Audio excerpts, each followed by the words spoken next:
Hello guys, 10th class के लिए इतिहास का प्रश्न और उत्तर है।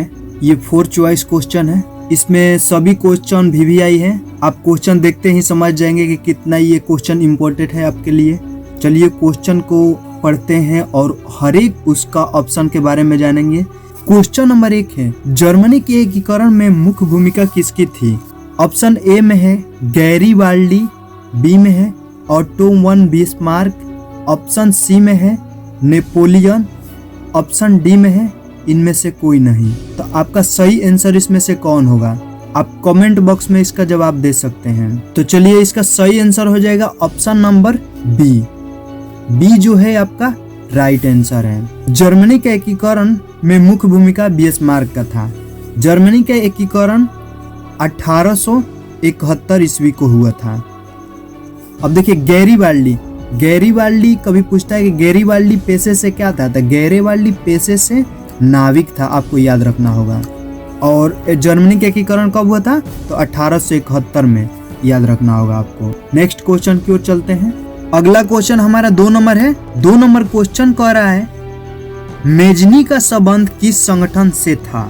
ऑप्शन ए में है लाल सेना, ऑप्शन बी में है कार्बोनरी, ऑप्शन सी में है फ्लिक हेंटारिया, ऑप्शन डी में है डायट। इसका सही आंसर कौन होगा? इसका सही आंसर हो जाएगा कार्बोनरी। मेजनी का संबंध किससे था?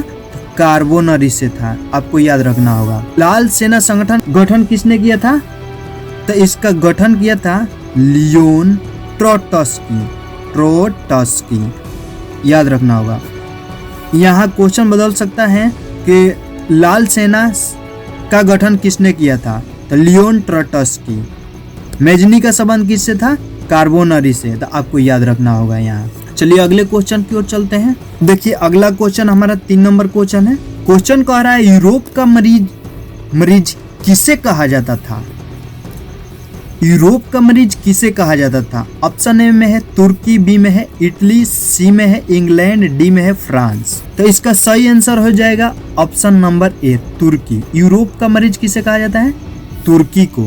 तुर्की का राजधानी कहाँ होता है? अंकारा, आपको याद रखना होगा, अंकारा।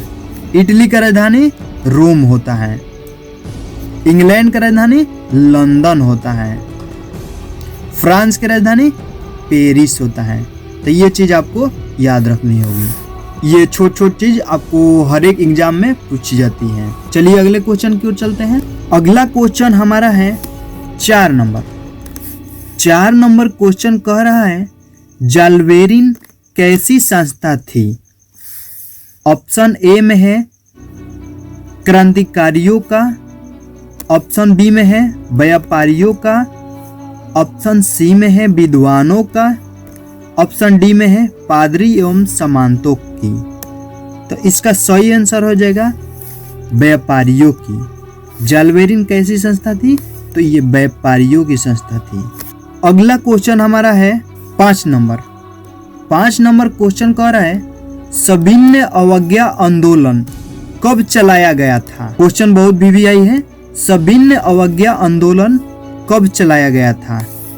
ऑप्शन ए में है 1920, ऑप्शन बी में है 1927, ऑप्शन डी में है 1930, ऑप्शन डी में है 1935। तो सविनय अवज्ञा आंदोलन कब चलाया गया था? 1930 को चलाया गया था।